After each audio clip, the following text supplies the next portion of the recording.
Hey y'all, I'm here to make an update. I also want to acknowledge World Benzodiazepine Awareness Day, um, and talk a little bit about my thoughts on, this entire journey that people have been on and my journey.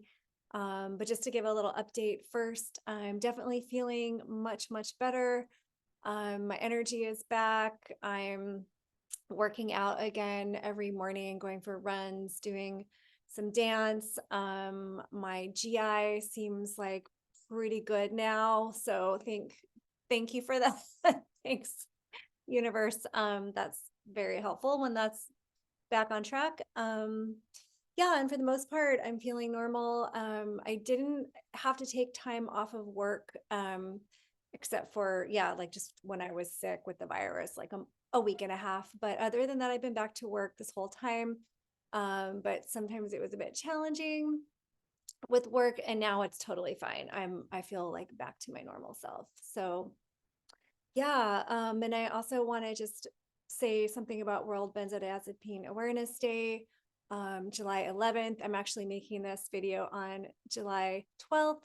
So, yeah, one day late, but basic same, message, which is, I started this channel 6 years ago, which it's like mind blowing that that's true that I did. I mean, it was such a shift in my life, going through this for so many years and everything that you can see on my channel. It's even painful to just talk about it now. Like I'm still processing a lot of, what happened to me. I certainly never thought in a million years that taking something for sleep would have ever resulted in this. I had no knowledge, no idea um, that this was even possible. It was just not on my radar. And why would it be? Why would any of us know anything about this? So,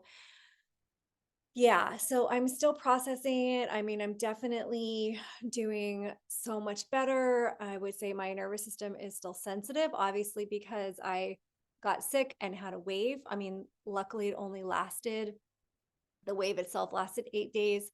Then there was like a histamine flare that lingered on after that. But, the burning and everything stopped for me after 8 days, which is, hallelujah for that. It was awful when it happened. And I had no idea how long it was going to last, but I'm grateful.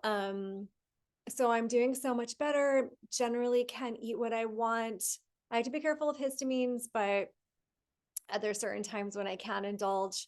I don't drink alcohol and I don't plan on ever drinking alcohol. I'm still wary of taking medications, things like that. But I'm really like emotionally always still kind of processing what's happened because 6 years is a really long time and there's a lot of grief. And I think that's normal. I don't know why anybody would say that you come out of this unscathed. I don't think you do, unless you've healed within, say, like 18 months or even 2 years. I think, sure, you can be like, okay, that's the normal amount of time. That really sucked, but I'm healed now. I'm going to go on with my life. I think anybody who's had setbacks or been protracted, it's not like we can just get over this. There's a lot of emotions around what's happened and there's not a lot of people that understand. So, I'm still dealing with it every day. Some days I'm like, I can't believe at the things that I can do. I still feel like I'm in utter shock that I'm, like I was able to travel to Canada twice and I'm in California. It's only a 2 hour trip on the plane, but to me, that's still a really big deal because I couldn't do it for so long.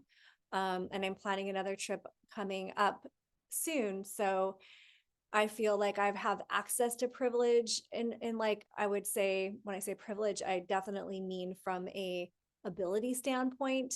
Um, I have abilities that I didn't have for so long that it feels like, really, is this really true? Like, you know, um, yeah, and I feel like there's a lot of things psychologically that I'm still not open to doing, like um I'm gonna go see my son's band this Friday, but I'll be in a mask. Everybody else is gonna just be like normal and I'm in a mask. I've been to 2 other shows, one last week and one I think the week before. And I just go for like 1 or 2. I mean, I'll go for this entire set of my son's band, but I will leave after that. And, for another band that I really love, I stay for 2 songs. Because I'm just not willing to put myself through anything that's going to possibly cause a problem, like being exposed to viruses, etc. Clearly, I had a bad experience with having a virus. So psychologically, there's still a lot of protection. I'm still protecting myself. I don't know how long this is going to go on for. Do I like this? No. And it's part of the grief process. It's part of just, this is insane, like what's happened. So it's just kind of like dualism between I'm so happy at the progress that I've made. I'm so kind of like in shock that there's progress and all the things I can do now. And this like self-protective, I have to stay kind of like in this zone. So yeah, I think benzodiazepine withdrawal is horrific. It's like, I mean, it's up there with, like they say, the silent Holocaust, and I really do think that's true with all these medications and the ways that they harm people and the fact that, our communities are not seen or recognized by the medical establishment. Luckily, I have had some good doctors. I'll be honest, I know people don't like doctors. And yeah, I've had some good ones. I'll be clear. Like where I live here in Northern California, people do seem to be pretty educated. So I feel good about that. But yeah, I mean, at large, though, the medical community doesn't recognize this. They're still being prescribed. People are still being, told that this is a safe thing to take. Um, it's horrible. It's horrific. And again, I would just say, I'll keep repeating this, that there's just so much grief, and to make space for that. I know a couple of people, benzo coaches, who've said that they're so glad that they went through this because now, they got to be who they are today. I disagree. I will never say that I'm glad that I went through this. I can't imagine a time in my life where I would ever say that. It was needless. It was senseless. It was horrific. It's been horrific. It's been absolutely almost sometimes unlivable. And I wouldn't wish this on anybody. So, yeah, I have a lot of feelings about it. But anyway, it's been 6 years since I've had this channel. I'm so glad that I've documented my entire journey on here. I think that having something in the archives is so important. I always suggest that people document your journey. Like we need more of this out in the world. So start a YouTube channel today. Like just do it. I'll do it on your phone, start a journey, or do it for yourself. If you just have like your own archive of your own footage. And maybe eventually someday something will come of this channel.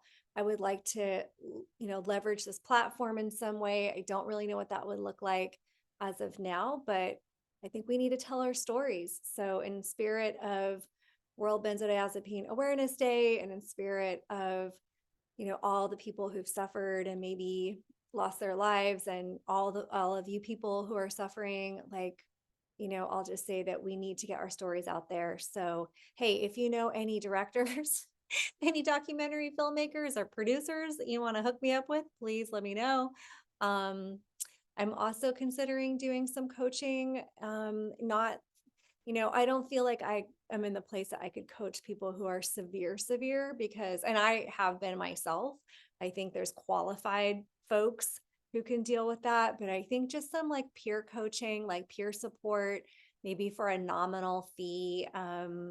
So yeah, I'll let you all know if and when that time comes. And I'm happy to support other people because I know that we need all the support we can get. So I'll leave this here for now. And thanks for watching. Thanks for being a part of this channel for the last 6 years. It means a lot to me. For people who've like watched all my videos or watched a majority of my videos, thank you so much. Leave your thoughts in the comments, and I'll see you next time.